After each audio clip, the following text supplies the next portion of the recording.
জয় গীতা, জয় গীতা। গীতার তৃতীয় অধ্যায়ের শ্লোক 18।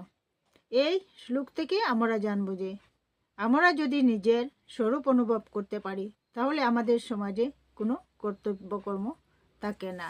জয় গীতা, জয় গীতা, জয় গীতা। গীতার শ্লোক নৈবতস্য কৃতেনার্ত ন কৃতে নেহ কঞ্চন ন চাস্য সর্বভূতেষু কর্চিদর্ত বেপাশ্রয়া। বঙ্গানুবাদ। আত্মানন্দ অনুভবকারী ব্যক্তির এই জগতে ধর্ম অনুষ্ঠানের কোনো প্রয়োজন নেই এবং এই প্রকার কর্ম না করারও কোনো কারণ নেই। তাকে অন্য কোনো প্রাণীর উপর নির্ভর করতেও হয় না।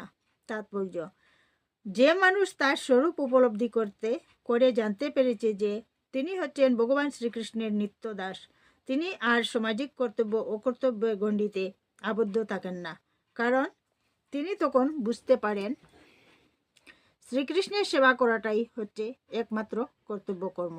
অনেকে আত্মজ্ঞান লাভ করার নাম করে কর্মবিহীন আলস্যপূর্ণ জীবনযাপন করেন, কিন্তু পরবর্তী শ্লোকে ভগবান আমাদের বুঝিয়ে দিয়েছিলেন নিষ্কর্মা অলস লোকেরা কৃষ্ণ ভক্তি লাভ করতে পারে না, কারণ কৃষ্ণ ভক্তি মানে হচ্ছে কৃষ্ণ সেবা, শ্রীকৃষ্ণের দাসত্ব করা।